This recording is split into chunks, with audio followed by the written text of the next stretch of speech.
Hello and welcome back to a brand new season of Jim's Cooking Adventures. I'm your host James Ramsden, but you guys can call me Jim. Now today, I'm going to show you guys something really special that I've been working on perfecting for the last few weeks. So let's head on into the kitchen and get started.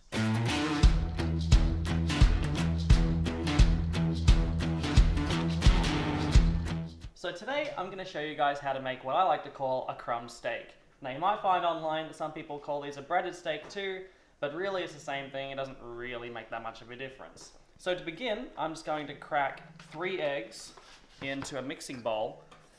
And the benefit of doing it into a mixing bowl instead of just cracking it straight into the mix is actually that if you were to get any eggshell in the mixing bowl, it's a lot easier to get out now than it would be to get out later. You know what I'm saying? Like if you're mixing a cake and you end up with eggshell straight into the cake batter, it's going to be a bit of a nightmare to get out. But doing it this way, you can actually use the leftover eggshell from the actual cracking to scoop the eggshell out. So I'm just going to give this a quick whisk just to break it up. And now that that has been whisked, the next step is to just mix in a little bit of buttermilk. Now, the actual amount of buttermilk isn't really that important. It's more so until I like to get it to a certain color that I'm comfortable with. Let me just mix it up and I'll give you a look. Something kind of like that is what I find to be a nice color for this. I might put in a little bit more, but I feel like that is sufficient for our purposes today. Alrighty, the next step, well, not really the next step, but what I'm going to do is just transfer this into this wooden bowl. It's just a little bit easier because what we're going to be doing is dipping the steaks into this mixture, and it's a little bit tricky to do with a bowl this shape. This one's a lot flatter, so you can be able to get a much easier dip. So we just put that to the side, and now we're on to the next step. What I'm using today is just some plain flour, which I'm going to be sprinkling onto this tray, because what we're doing is initially we're going to dip the steaks onto this before we dip them into the egg buttermilk mix. And what that does is just dry the steak out so you actually get a better grip. The crumbs we're adding later actually grip better to the steaks that way. What I'm grabbing now is just called hamburger helper. It's just supposed to add a little extra flavoring to hamburgers and stuff, but I feel like it actually does assist what we're doing now. So I'll mix a little bit of this in with the actual flour so it kind of grips to the base coat. Once again, it doesn't really matter how much, really doesn't that make that much of a difference. The main thing is that we just give it a good mix through so you don't get clumps of this stuff and clumps of flour. Just give that a nice mix through so it's all blended. I'm just using a fork. It doesn't really matter how you blend it.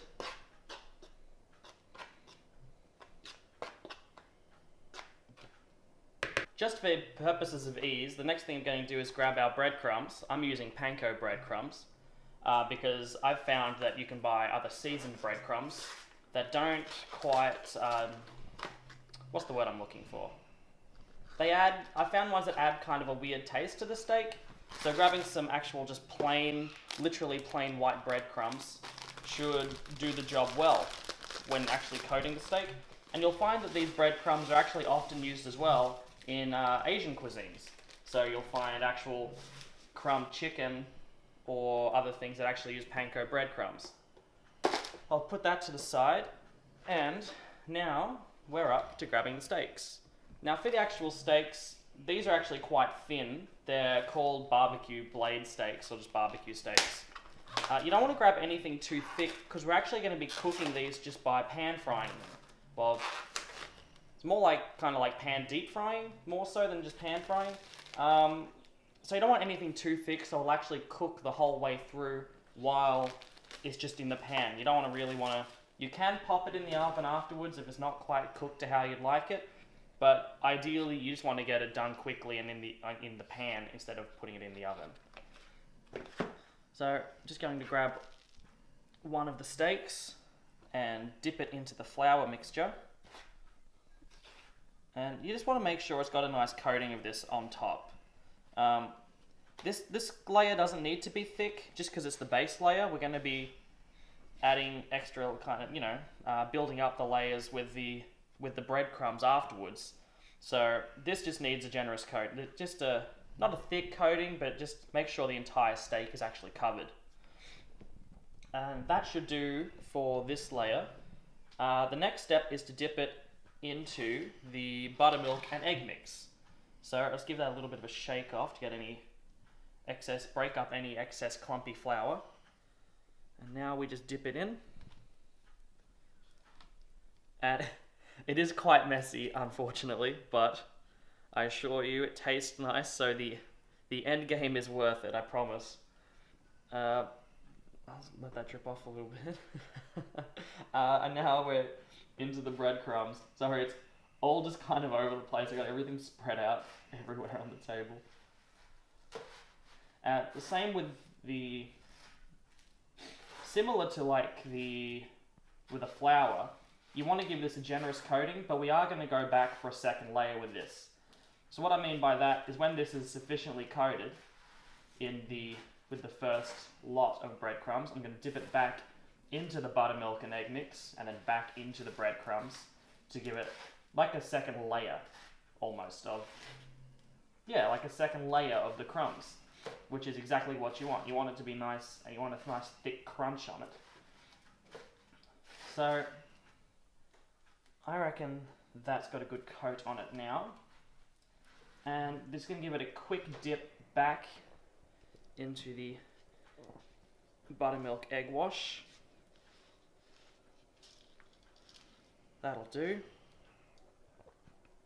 And then quickly, try not to make too much of a mess, back into the breadcrumbs.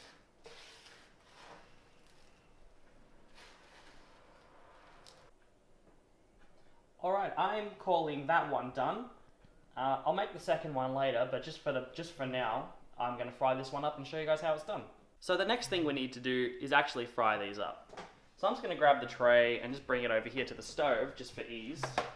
And all we need to do, really, is we're essentially just kind of like deep frying it in a pan, more or less.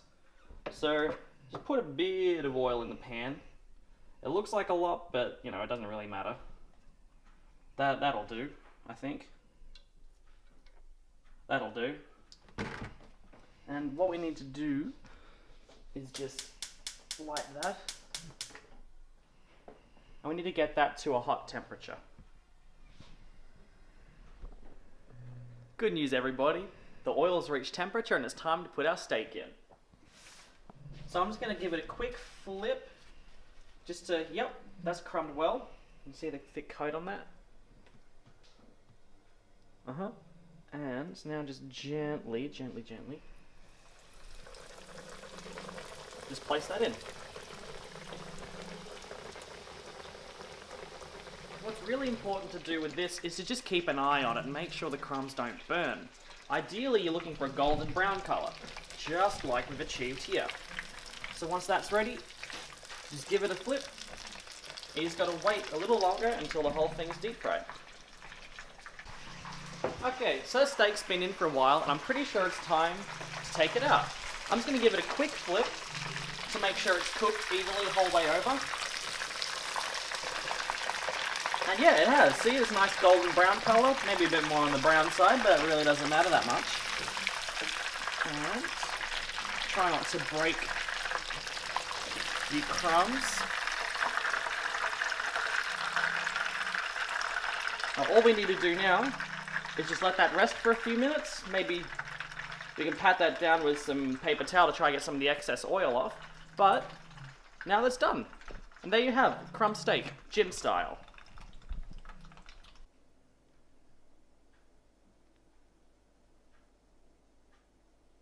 So there we have it, Jim's crumb steak. If you guys tried making this, leave a comment below so I know what you think.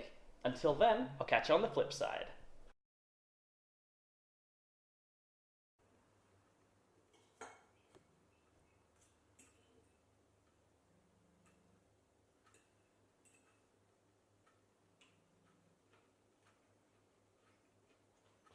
No caution the dish.